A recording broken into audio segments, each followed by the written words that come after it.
telling a story at sea, it is first of all telling a story between a boat and yourself.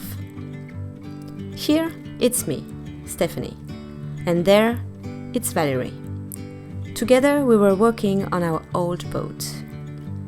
A few years ago, we seized our chance to live such a story with our first boat. It was a one-of-a-kind all-racing boat from 1976, named Cockpit. With her, we learned how to start in refitting and restoring a boat for a journey across the Atlantic.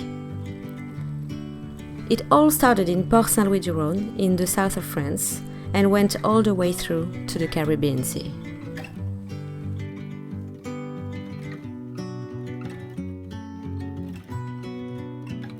Sailing a boat brings a feeling of freedom, well-being, and happiness. It gives you time to enjoy the nature and the people, which is nowadays not that easy to find. It also offers you to see the beauty of landscapes as diversified as unexpected.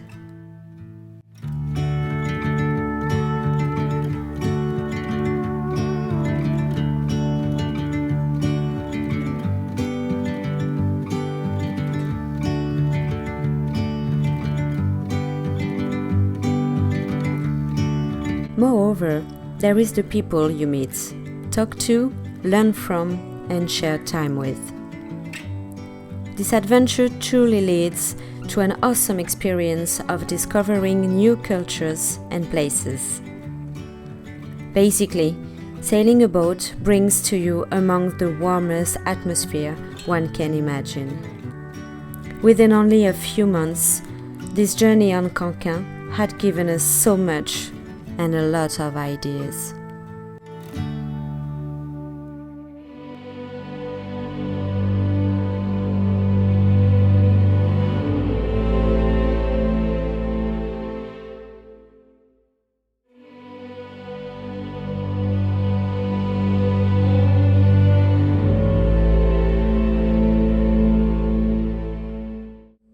Back in France, time has passed, and it became an evidence that we needed to live a new story with a boat again. This kind of adventure opens the door for a project even more challenging. But we are not there yet. First, we need to find our new companion, which is a major step requiring both endurance and perseverance. When you are traveling on a boat, you need to feel safe, so you have to know her as much as you can. This implies a lot of work, reflections, thinkings, knowledge to get, in a word, preparation. This is why we were looking for a boat to restore. So we went to typical areas for this kind of search, like marinas and dockyards. We spent some time and took a lot of information. And one day, a friend of ours gave us a call to say that there was a neglected boat that might be perfect. Sadly, her owner couldn't take care of her anymore, and she was on her way of being torn down. So we had to hurry to see her. And sometimes, everything you were looking for is standing right in front of you.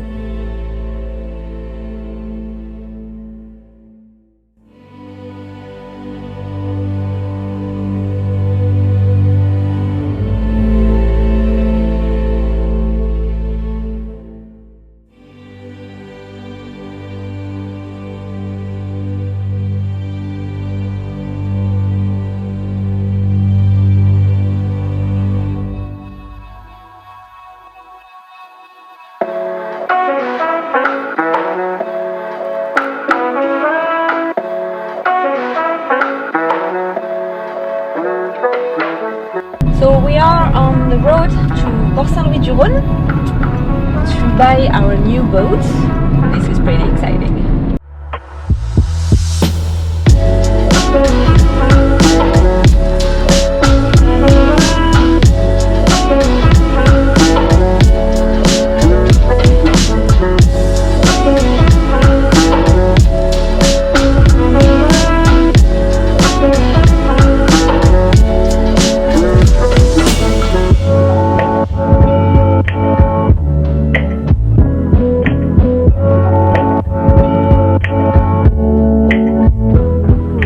just arrived in the boatyard in Port Saint-Louis-du-Rhône, in the south of France, after about 1 hour of driving. Today we are visiting the boat for like the third time. Actually, the first two were just to check whether it could be nice for us to take this boat. And now it's like the big check everywhere, inside the boat and outside the boat, to know what kind of things we'll have to deal with later. By the end of the day, we have to choose whether or not we are taking this boat. So we'll have a lot of work to do, big day in front of us.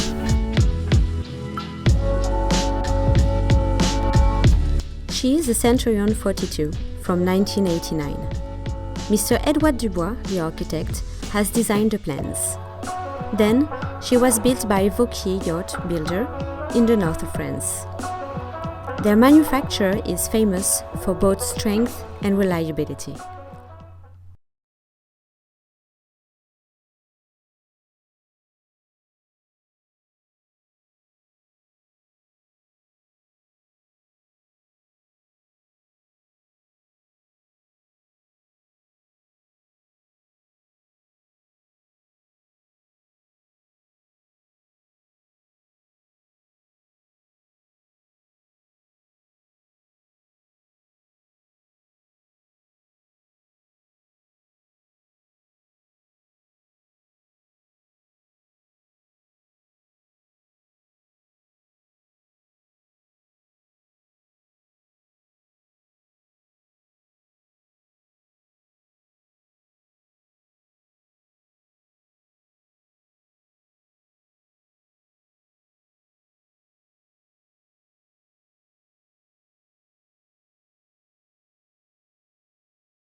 He is still checking some things on the boat, and until he's finished, I'm going to start to tell you a little bit more about what we found out. First of all, underwater hull, we've seen the major problem, which is about the keel. The keel is no longer in a good shape of working, so we will need to change it. We did find out about that a couple of weeks ago when we first saw the ship. We knew that we were going to change the keel. The second thing we can see quickly is that there are no propeller, no, not at all. So there's the shaft and no propeller. So we don't know if there's one somewhere in the boat. For now we didn't find it, so maybe we'll need to buy one as well. Then there's the rudder blade. We think that the boat might have hit something, a rock or the bottom somewhere, because there's a little scratch with fiberglass put back on. So we will take that off, see if every part inside the rudder blade is still correct, and make some fixing if it's needed. Then the last thing you can see underwater hull is the seacocks. There's a lot of them. They look in quite good shape, but on the inside of the boat we noticed that there were melt into the fiberglass. We don't know this kind of system, so we will do some research to know if we can stay with this system for now, or if we need to change it and how we are going to change it. So this is another point we'll have to focus on. On the deck, we did find some good surprises, as the anchor, it's a stainless steel anchor, a big one. There's another one, like a safety one I guess, but there are no chains at all. So we'll need to add some chain for anchorage, of course. There's a thick deck actually on the boat, which is, well, used to be quite nice I guess, but it's very, very dirty. So first of all we'll have to wash it, probably with a washer or something, then see if the teak is savable or not. But it seems to be that under the teak there's monolithic compound, and this is quite a good news because monolithic fiberglass usually prevents from water to rotten the deck. Then there's the hatches and portholes. They are all in good conditions, except probably one on the galley side, where actually there's a leak. So we saw that in the galley. We'll have to probably not change the whole porthole, but make a new joint gasket because it's not waterproof at all, and it just flooded inside the galley. We'll see that on the inside parts. Another good surprise on the roof is the whole rigging. So the masts, the boom, the spreaders, and of course the rigging of itself show no apparent damages. So we will take those off when we put the mast down to be able to check everything inside, the electricity and all the ropes, of course. Anyway, we think that we are going to change the rigging after all, because usually they are done for like 10 years and we don't know when was the last time the boat sailed. So just to be sure, as it's a major part of the sailing boat, we think that we are going to changing no matter what. Other good surprises on the roof was the chandlery. There's a lot of them. There's like 10 winches, a lot of elements. They are all in a good condition as well. For the navigation, I think they'll be just fine. So we'll just have to clean the elements and fix the winches because they are no longer turning. All the upper works seems to be quite nice. Now about the cockpits. We find in the lockers a lot of good surprises. So the first thing we found was there's a lot of dirt. It's a mess. So there are moss growing under the tick. So it's going to be a lot of washing on the bad side. So we need to find a helm. On the last point, there's like no turnbuckle to hold the backstay, which is weird. Well, anyway, so we'll have to find another one for that. On the plus side, we found different sails. So like we have 2 main sails, a couple of head sails, and probably like a spinnaker or something like that. We're not sure yet what kind of sail it is, but there's like 5 or 6.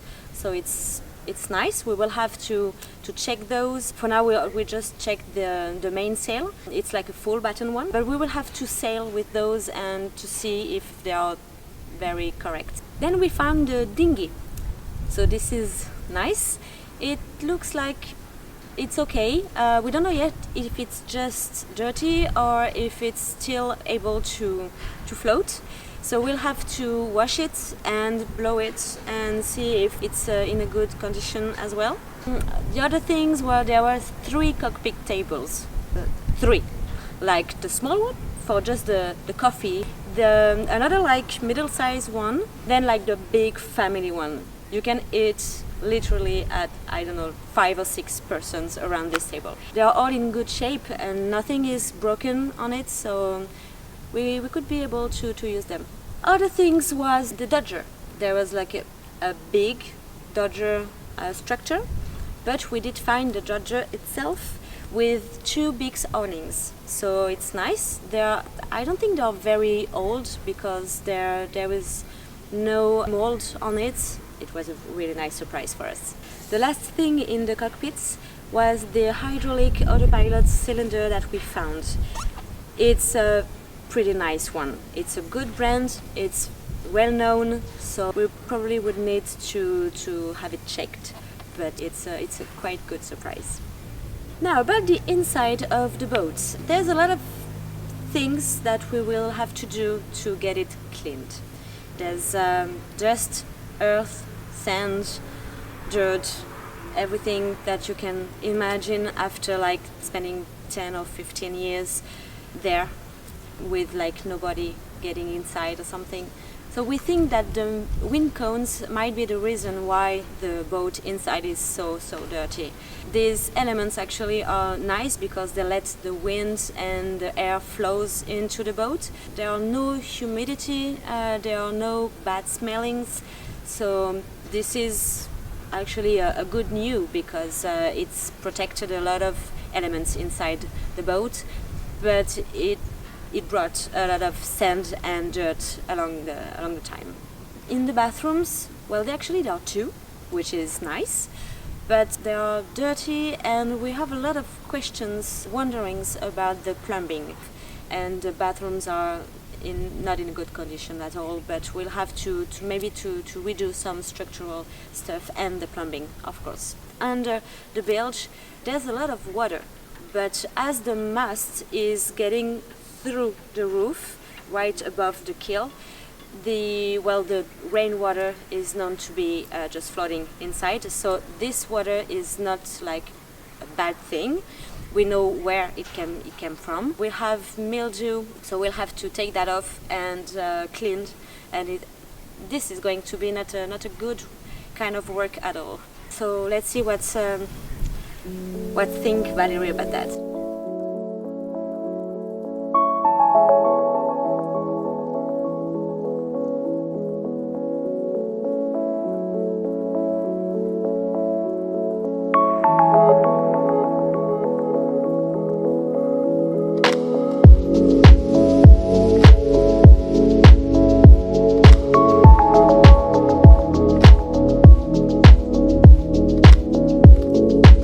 Of course, Valéry just loved the boat. He's very aware of what kind of work she is going to require. But we already refitted a boat before, and this kind of challenge is something we wanted to do. She has exactly the layout we were looking for, with even bigger space that we could hope. And now we can take you with us through all the steps to come and share with you our new adventure. Thank you so much for watching our video. We hope you enjoyed it, as we had fun making it for you. You could give us a thumbs up or leave any comments you might have. We'll do our best to answer to you. You can also subscribe to our channel on YouTube. See you in the next episode. Goodbye.